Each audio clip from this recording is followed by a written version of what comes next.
In die nuus vanaand, die minister van Samewerkende Regering proklameer 4 November as die amptelike verkiesingsdatum. Johannesburgers word deur vullis verswelg. En Banyana maak gereed vir die groot kragmeting teen Marokko.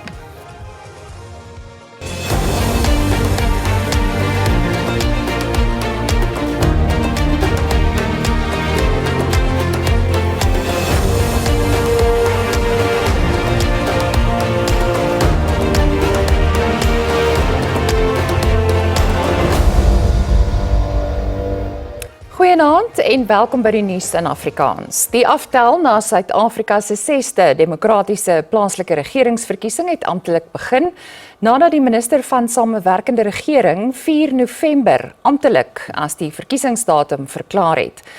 Dit lei die laaste fase in van voorbereiding vir die verkiesing, waar tydens miljoene Suid-Afrikaners vir nuwe munisipale leiers sal kan stem. Die proklamasie van die datum beteken ook dat stemgeregtigdes wat nog nie geregistreer het nie, of hulle besonderhede moet bywerk, nog net tyd het tot middernag vanaand om dit te doen. Today, the 7th of August, is a day on which the government gazette for our country is going to release the proclamation which officially announces 4 November 2026 as the date of the local government elections. We have been talking about this date. It was just a talk about talk, and today I am making it official that the people of South Africa must have their say and bring a fresh air in the local government space. Time for complaining is over.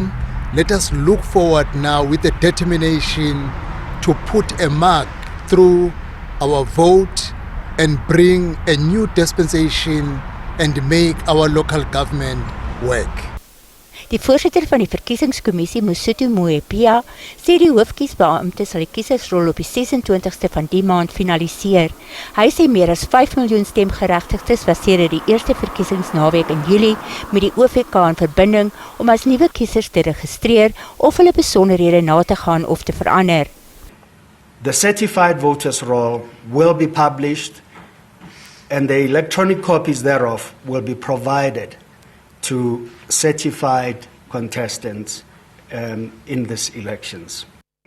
Tlhabisa sê die regering is vol vertroue dat die verkiesing vry en regverdig sal wees.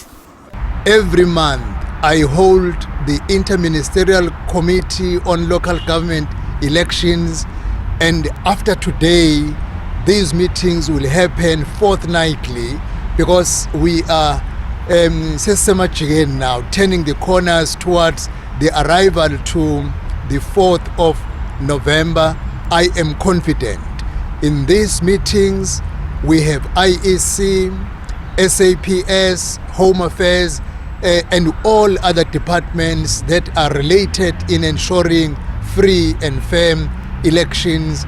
Tlhabisa het gewaarsku teen geweld en politieke onstabiliteit in die aanloop tot die verkiesings, veral na die moord gister op die ANC raadslid van Wijk 17 in eThekwini, Sibiso Kwela. Met die verkiesings nou amptelik verklaar, verskuif die aandag na politieke partye se verkiesingsveldtogte en kandidaatbenoemings, terwyl voortgegaan word met die laaste voorbereidings om alles vlot te laat verloop by die meer as 23.700 stempunte. Meer as 500 politieke partye het geregistreer om aan die landwyse verkiesings deel te neem. Politieke partye wat aan die munisipale verkiesing op 4 November gaan deelneem, het tot 28 Augustus om 5:00 die middag om hul kandidaatbenoemings in te dien. Die aankondiging is vroeër vandag deur die Suid-Afrikaanse Verkiesingskommissie gemaak. Die verkiesingsliggaam het ook die amptelike 2026 verkiesingstydlyn bekend gemaak na die proklamering van die verkiesingsdatum deur die minister van Samewerkende Regering en Tradisionele Sake, Wellenkosini Tlhabisa. South Africa, you have done it again. You never cease to amaze us. Of course, we know that not everyone that is eligible to register has registered to vote. But you have rewritten history we will go into this election with the highest number of registered voters than we have heard in any of our previous elections. Meer as 29 miljoen landsburgers is geregistreer om te gaan stem. Voornemende kiesers het net tot middernag vanaand om op die OVK se aanlyn registrasieportaal te registreer. Die voorsitter van die OVK, Mosotho Moepia, moedig Suid-Afrikaners aan om hierdie laaste geleentheid aan te gryp. Is that the voters' roll will close at midnight tonight. Once the voters' roll closes, no new registrations or changes to registration details will be accepted for the 2026 local government elections. Met die bekendmaking van die verkiesingstydlyn kan politieke partye en onafhanklike kandidaate nou amptelik hul kandidaate benoem. Registered political parties and independent candidates intending to contest the 2026 local government elections have 21 calendar days to submit their candidate list and nomination documents. Suid-Afrika het 674 geregistreerde politieke partye, waarvan 330 op nasionale vlak, 32 op provinsiale vlak, 275 op distriksvlak en 55 in die metro's geregistreer is. Die ANC in die eThekwini streek sê hy die munisipaliteit versoek om die veiligheid van sy raadslede te verskerp. Dit volg na die dood van die ANC-raadslid van wijk 17, Sibusiso Keke Kwela. Kwela is in sy kantoor voor lede van die gemeenskap geskiet. 'n Moontlike sluipmoordaanval word nie uitgesluit nie. ANC-leiers het 'n beroep op kalmte gedoen en gevra dat openbare verteenwoordigers se veiligheid opgeskerp word. We really hope that those who have caused this will be brought to book.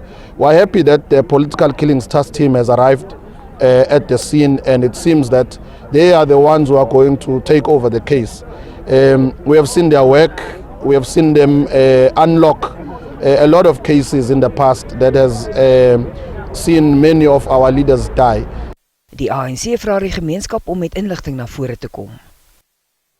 Die voorsitter van die Nasionale Gesamentlike Operasionele en Intelligensiestruktuur of NatJoints, Luitenant-generaal Tebelo Mosekedi, maan dat diegene wat by politieke moorde of geweld betrokke is, in die tronk sal beland. From January to date, several politically motivated murders have been recorded ahead of local government elections. This includes the murder of MKP member in Gauteng, a Democratic Alliance Ward candidate councillor in Western Cape, 2 ANC councillors, 1 in Eastern Cape and 1 in KwaZulu-Natal, and 2 EFF members in Gauteng. These are men and women who were friends, who were family members, who were aunts, fathers, or mothers of somebody. All of these cases are under investigations by the PKTT, and we are confident that those responsible will be identified, arrested, and brought before the courts. A total of 7 suspects have so far been arrested in conjunction with these politically motivated murders.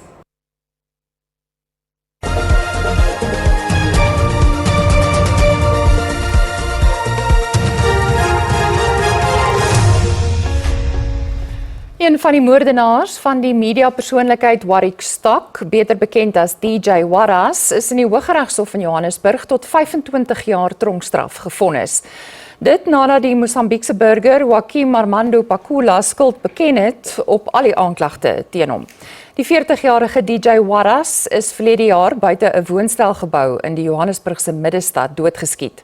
Die nasionale vervolgingsgesag sê die saak teen Victor Majola duur nog voort. In die Thaise hoofstad Bangkok het 'n 14-jarige leerling 5 onderwysers en daarna homself by een van die land se topskole doodgeskiet. Hy het sy grootouers voor die aanval by die skool by hulle huis doodgeskiet. 23 mense is in die voorval gewond, waarvan 9 in 'n kritieke toestand is. Volgens die polisie het die seun minstens 26 skote afgevuur. Die vuurwapen het aan sy oupa behoort. Net hierna vullis hoop op in Johannesburg en die saak teen 11 lede van die polisie se teenbende-eenheid is tot later van dese maand uitgestel. Bly by ons.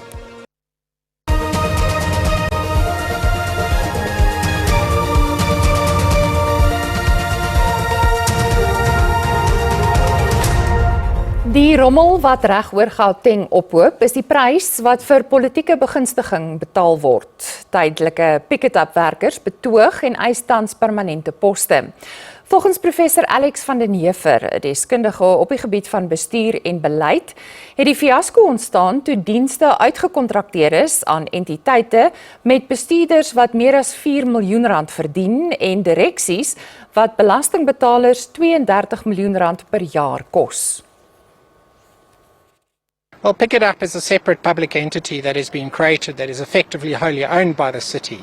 But by making it a public entity has effectively allowed them to have a board and an executive structure, a CEO and top executives who duplicate functions within the city, and they're paid millions. Van die Heever het nie doekies omgedraai terwyl hy langs hoope vullis staan wat reg oor Johannesburg opgehoop het nie. Die vullis is die gevolg van die 2 maande lange staking deur meer as 300 tydelike werkers in diens van diensverskaffers wat deur Pick It Up gekontrakteer is. Volgens Van die Heever is dit die gevolg van gierigheid en swak bestuur. So the CEO is paid over R4 million a year, as with many of the other public entities such as City Power, Joburg Water. All of these have been created as public entities. And what they've done is they've effectively outsourced to these entities the key functions of the city, and that can and should be run in-house unless there is a very clear business model to create a decentralized entity of this form. But what it has allowed is for them to pay boards and millions to the boards. The annual bill is around about R23 million a year just on the boards for all these entities. Van die Heever sê beter finansiële bestuur is nodig sodat 'n uitgekontrakteerde diens nie die vermoë het om 'n stad of dorp op sy knie te dwing nie. These boards are not independent. They're political appointments and they're part of patronage networks. They don't do anything. So this is part of the problem. Why are we spending R24 million a year on boards that don't do anything? Why are we paying over R4 million a year to CEOs when you can get very competent professionals at half that salary? Die tydelike werkers het in Julie begin staak na beloftes dat hulle permanent deur Pick It Up aangestel sou word. Dit het daartoe gelei dat vullis reg oor die stad onverwyderd gebly het. Die Landdroshof in Athlone, Kaapstad, het die saak teen 11 lede van die polisie se teenbende-eenheid tot later die maand uitgestel. Die polisiebeamptes is in Desember verlede jaar in hegtenis geneem na die dood van 'n verdagte, Wade Price. Price is deur die 11 beamptes in hegtenis geneem en ondervra oor 'n skietvoorval buite die hof. Die 11 polisiebeamptes het vlugtig in die hof verskyn. Die staat het om uitstel gevra om enige botsings van belange uit te stryk voordat die saak na die Hooggeregshof oorgeplaas word. Die 11 polisiebeamptes word deur dieselfde regspan verteenwoordig. It would mean that there would be some sort of conflicting instruction, or there would be a conflict between two accused where one person says one story, the other says another. But that is not the case here. All of them maintain their innocence. All of them say that this is not the true reflection of what actually happened on that evening, and that this here is only a delay tactic, and it's not assisting in any way in actually getting justice for both my clients as well as for the victims' families, or for rather the alleged victims' families. Die staat het reeds 'n afskrif van die dossier aan die verdediging beskikbaar gestel en aangedui dat hy ook die akte van beskuldigings aan die verdediging sal gee. Wat ek soek van hulle is net justice. Justice moet geserve word. Want wat hulle gedoen het is was reg. En ek sê weer, ek het twee vrae vir hulle, ek wil net weet, wat was sy laaste woorde en voorkom het hulle dit gedoen aan hom? Kyk, soos ons community van Menenberg, ons voel net die geregtigheid moet geskied word. Want die wat die polisie gedoen het, is nie vir ons is nie tevrede daarmee nie. Want kyk, hulle moet na ons kyk, maar hulle is daar vir ons Ek meen, as jy iets reg wat hulle gedoen het, Die 11 beskuldigdes is steeds in diens van die polisie. Hul regsverteenwoordiger wou nie bekend maak in watter eenheid hul werk nie. Die saak sal op 24 Augustus hervat word. Vanessa Puna, SAK nuus, Kaapstad.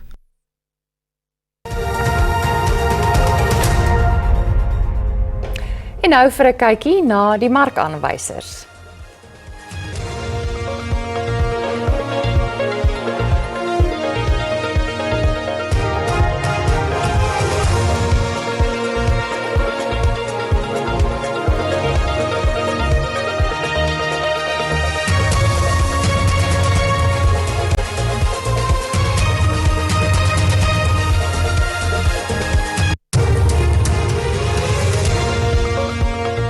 En ons is net hierna terug met die sport en die weer, bly gerus ingeskakel.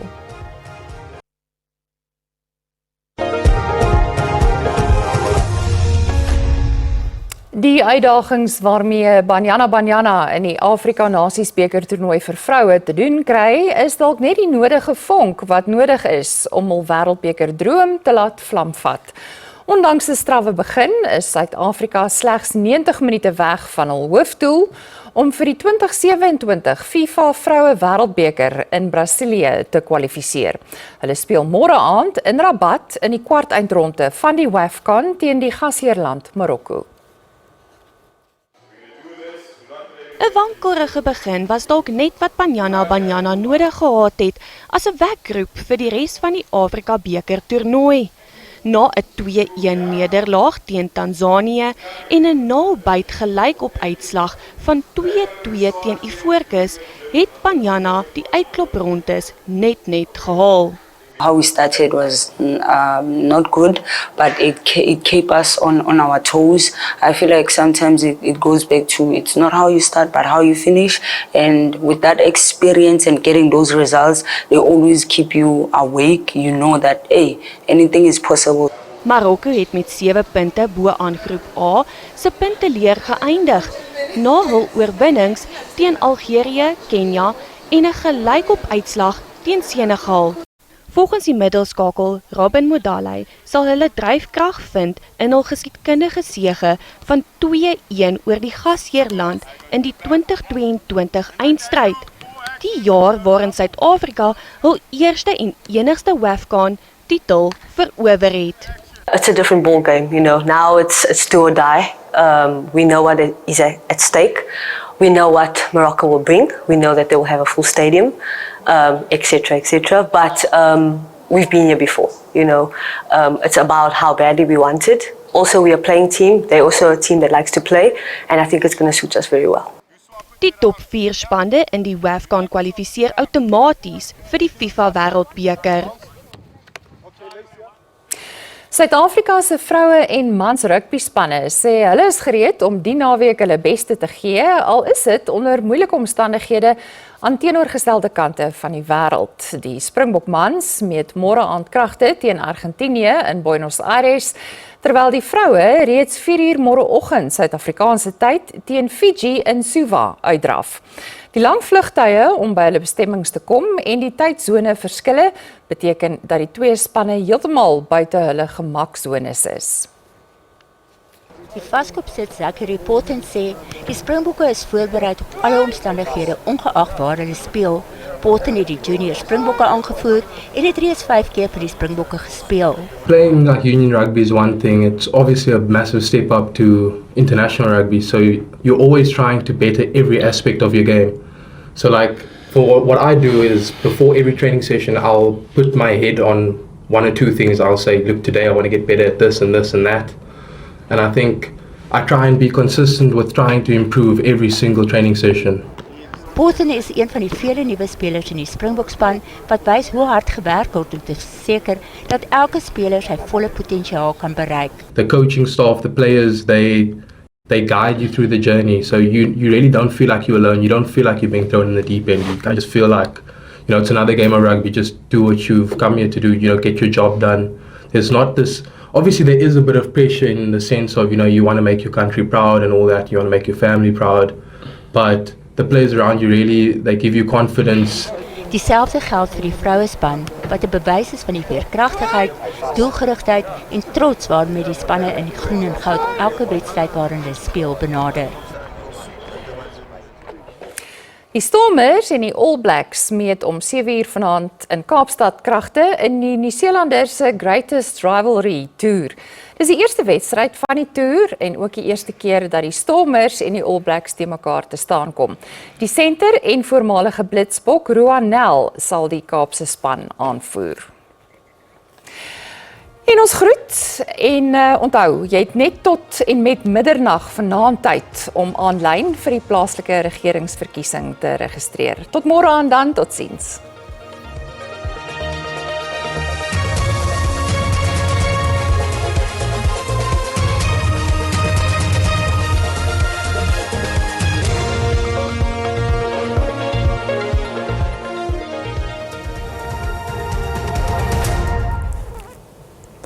Goeienaand en hartlik welkom. Die weervooruitsigte is as volg. Wat vandag aan betref bewolkte toestande kom voor in dele van Limpopo, Mpumalanga, KwaZulu-Natal en dit strek tot aan die Oos-Kaap. Lig tot matige wind kan verwag word langs die kus asook in die binneland.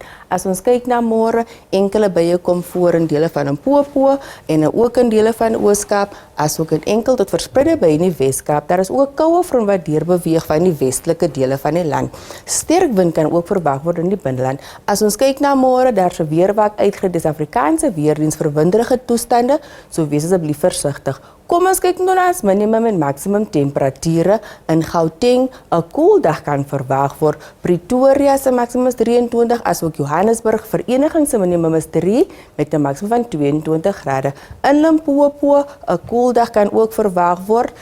Bella se maksimum is 23 grade met 'n minimum van 7. Palabora se maksimum is 25. In Mpumalanga, 'n koel tot warme dag kom voor. Die kook styg tot 27 grade in Skukuza met 'n minimum van 13 grade. Sekunda se maksimum is 21 en 'n minimum van 5. In KwaZulu-Natal, dit is warm in hierdie provinsie. Richards Bay se maksimum is 29 grade, asook Pietermaritzburg, Kokstad se minimum is 5 met 'n maksimum van 24. In die Oos-Kaap, 'n warme dag kan verwag word. Komani se maksimum is 27 grade met 'n minimum van 7. Willowmore se minimum is 7 met 'n maksimum van 22. Dan beweeg ons na die Wes-Kaap, 'n koel tot warme dag kan verwag van hierdie provinsie. Oudtshoorn se maksimum is 21 grade met 'n minimum van 6. George se maksimum is 20 met 'n minimum van 9. In die Noord-Kaap, 'n koel dag kom voor. Dit is warmer in Appington met 'n maksimum van 29 grade en 'n minimum van 9. Kimberley se maksimum is 28 en 'n minimum van 6. In die Vrystaat, dit is ook koel in hierdie provinsie. Bloemfontein se maksimum is 24 en Forest Smith se maksimum is 25 en 'n minimum van 4. Dan laastens Noordwes, dit is ook koel in hierdie provinsie. Eerder warmer en rustiger met 'n maksimum van 26, maar Ikeng se maksimum is ook 26. Dis en al van ons hier by die weersentrum. Geniet die aand.